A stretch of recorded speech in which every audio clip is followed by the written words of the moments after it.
Dobrý deň teda všetkým. Asi by sme možno aj začali. Asi už je náš čas, presne 16:21 mi preskočilo. Tak skúsme začať a dáme si teda tú fyzioterapeutickú prednášku ešte z minulého bloku. Tak keby sme sa spojili s pani profesorkou, počujete nás, pani profesorka? Počujeme sa, vidíme, áno. Skvelé, super. Tak môžeme možno začať s fyzioterapiou chronickej pánovej bolesti u zriedkavých ochorení. Nech sa páči. Vážení prítomní, dovoľte mi, aby som sa poďakovala pani Silvii Šiškovej za pozvanie na túto konferenciu. Je naozaj veľmi zaujímavá, aj keď som počula tie predošlé prednášky, tak je to veľká výzva pre celé zdravotníctvo pomáhať takýmto pacientom a zdokonalovať sa v diagnostike a v liečbe. No a súčasťou takejto liečby by samozrejme mala byť aj fyzioterapia. Prosím ďalej. Takže fyzioterapeut by mal byť súčasťou týmu odborníkov, ktorý už bol spomínaný v minulých prednáškach. Nebudem menovať všetkých lekárov, ktorí sa podielajú na tejto diagnostike a liečbe, ale určite aj fyzioterapia má toho veľa čo povedať, najmä čo sa týka rôznych ortopedických, gastrointestinálnych ťažkostí alebo aj urogynekologických v rámci urogynekologickej fyzioterapie. Zároveň by som aj chcela upozorniť, že táto prednáška je zameraná skôr na tú urogynekologickú problematiku v súvislosti so zriedkavými ochoreniami. Prosím ďalej. Takže zriedkavé ochorenia a dysfunkcie pánového dna sa týkajú takmer všetkých ochorení. Ja ich teraz nebudem celkom menovať a definovať, pretože to bolo veľmi krásne povedané v tých predošlých prednáškach. Ale veľkou skupinou sú vlastne tie vaskulárno-kompresívne syndrómy a napríklad aj Nutraker syndrom, May-Turner syndrom alebo aj následne ochorenia spojového tkaniva, ktoré majú, čo sa týka tých dysfunkcií pánového dna, rôzne typy chronických pánových bolestí alebo dysfunkcie dolných močových ciest. To sú dve také klinické jednotky, ktoré sa veľmi často vyskytujú u viacerých alebo takmer všetkých typov týchto zriedkavých ochorení. Prosím ďalej. Takže na danom slajde vlastne máme znázornené len nejaké také schematické obrázky týchto troch klinických jednotiek Nutraker, May-Turner a Ehlers-Danzonov syndrom. Prosím ďalej. No a teraz si povieme niečo také typické, čo sa vyskytuje u pacientok s dysfunkciou pánového dna v rámci tých kompresívno-vaskulárnych syndrómov. Takže veľmi často sa vyskytujú rôzne nepríjemné sexuálne problémy, napríklad dyspareunia, ale tá nie je až tak závažná ako u ochorení na podklade teda útlaku pánového nervu. Ďalej je to hypertonus svalopálny a pánového dna, tiež môže a nemusí byť prítomný. Veľmi častá je dysfunkcia dolných močových ciest, buď hyperaktívny močový mechúr alebo aj iná problematika. A potom rôzne nepríjemné symptómy ako ťahanie a tlak v oblasti pánvy, perinea, močového mechúra a rekta. Prosím ďalej. No, takže k zriedkavým ochoreniam patria aj ochorenia neuropatického typu, ako napríklad kompresia pudendálneho nervu a jej rôzne štádia a typy. Takže k príčinám kompresie pudendálneho nervu patrí napríklad opakované dlhšie sedenie, dlhé pravidelné jazdenie na bicykli, na koni, problematika zápchy, komplikované pôrody, menopauza, recidivujúce cystitídy, nešetrné cievkovanie alebo chirurgické zákroky v oblasti pánového dna. No a klinický obraz je nasledovný. Je to dysfunkcia dolných močových ciest, rôzne nepríjemné senzorické symptómy a pocity opuchu v oblasti perinea a pánového dna. Ďalej tam patrí dysfunkcia gastrointestinálneho traktu, sexuálna dysfunkcia, hypertonus svalopálny a pánového dna a u mužov napríklad nepríjemné sexuálne symptómy, vrátane bolestivej ejakulácie. Prosím ďalej. Takže na danom slajde len schematický obrázok pudendálnej nevralgie a vaskulárnych kompresívnych syndrómov. Čo sa týka tých rôznych ťažkostí urogynekologických, tak na základe mojich klinických skúseností za posledné roky, kedy sa stretávam s celkom veľkým počtom týchto pacientov aj v rámci svojej súkromnej ambulancie, ale aj na klinike, tak tie symptómy urogynekologické sú závažnejšie u pudendálnych nevralgií, u vaskulárnych kompresívnych syndrómov sú to menej závažné rôzne urologické, urogynekologické a sexuálne symptómy. Prosím ďalej. Takže čo sa týka fyzioterapie, čo vlastne môže fyzioterapeut ponúknuť takýchto pacientom v rámci medziodborovej spolupráce?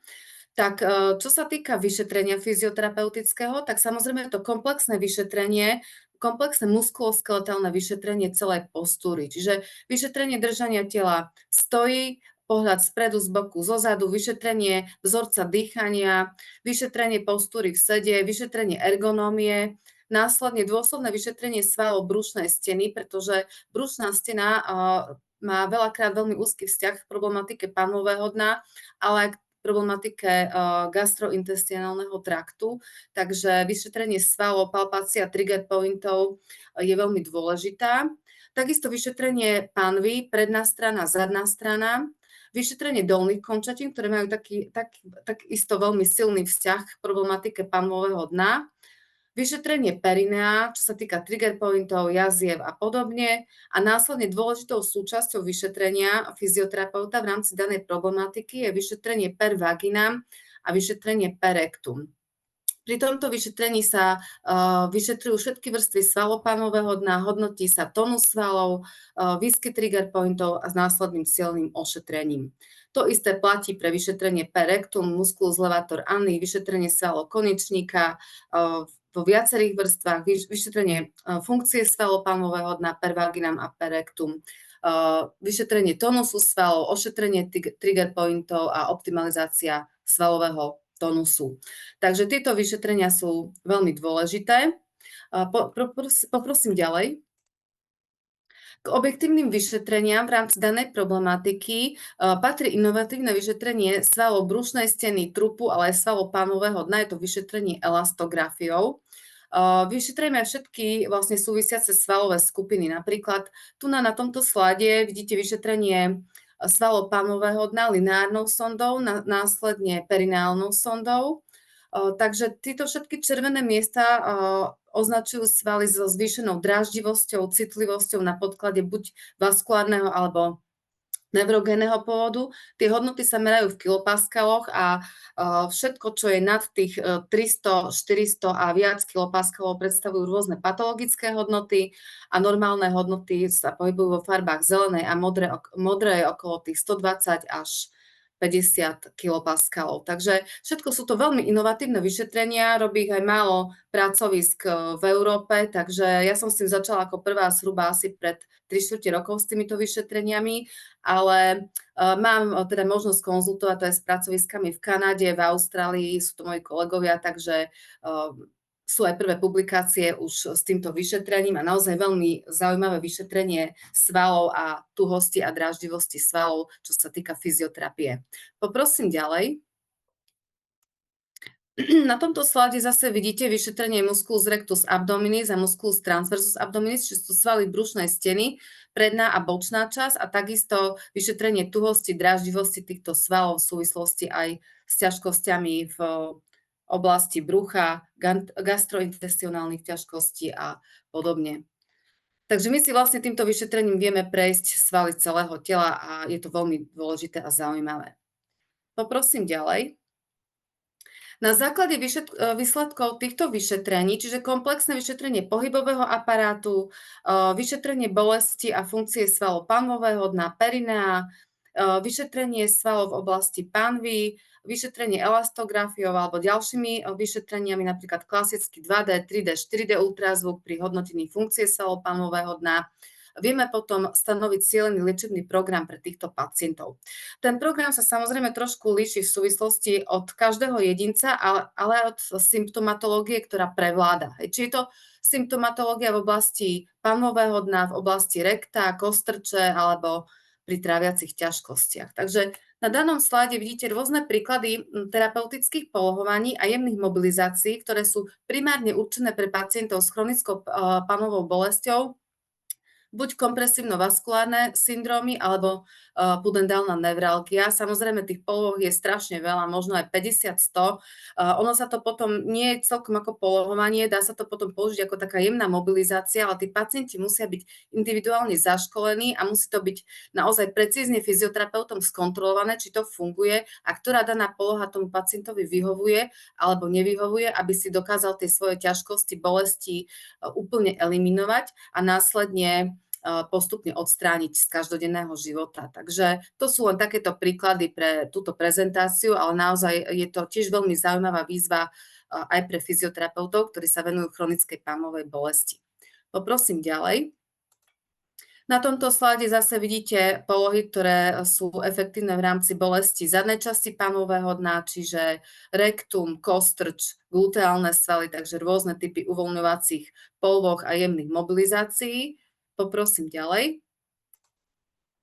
No a potom ďalšie polohy pri tráviacich ťažkostiach, tak mňa zaujali aj tie predošlé prednášky a práve som aj zvažovala, že čo ponúknuť tých pacientom z hľadiska fyzioterapie, ktoré majú problémy s príjmom potravy, tak možno naozaj by tam bolo dobré spoločne nájsť tie polohy, možno aj polohy na boku, aj vyvýšenú polohu hornej časti tela alebo podobne. Takže aj pri tej problematike bolestiach v oblasti panvy rôzne typy polohovania panvy sú veľmi efektívne a veľmi individuálne u týchto pacientov. Napríklad vyvýšené polohovanie panvy, vyvýšené polohovanie trupu a podobne. Takže tam si myslím, že je veľké pole pre fyzioterapeutov a pre tú vzájomnú spoluprácu. Poprosím ďalej. No a na záver som zaradila nejaké poznatky z medzinárodných guidelinov Európskej urologickej spoločnosti z roku 2025, ktorí vlastne popisujú, ako postupovať v rámci tejto problematiky, či už základné opatrenia, farmakologické intervencie, chirurgické riešenia a potom fyzioterapia v rámci multidisciplinárneho prístupu, ktorá môže tiež výrazne pomôcť uľahčiť rôznym ťažkostiam u týchto pacientov. Poprosím ďalej. Ďakujem teda za pozornosť a na záver som zaradila aj slajdy, kde máme vyšetrenie svalov elastografiou. Tak ďakujem ešte raz za pozvanie a za vašu pozornosť. Aj my ďakujeme, pani profesorka, aj za trpezlivosť. Dobre. Tak ja ďakujem. Tak vyskytli sa tam teda isté technické problémy, za ktoré sa ospravedlňujeme, ale sme to Nič vyriešili. nevadí, my ďakujeme, super, že ste s nami vydržali. A pustíme sa, ak dovolíte, do toho nášho bloku medzinárodnej projektovej spolupráce a pacientskej podpory zriedkavých chorôb. A teda pani doktorka Mojžešová by nám predniesla svoju prednášku Význam medzinárodnej spolupráce pre pacientov so zriedkavými chorobami. Nech sa páči, Relka. Dobre.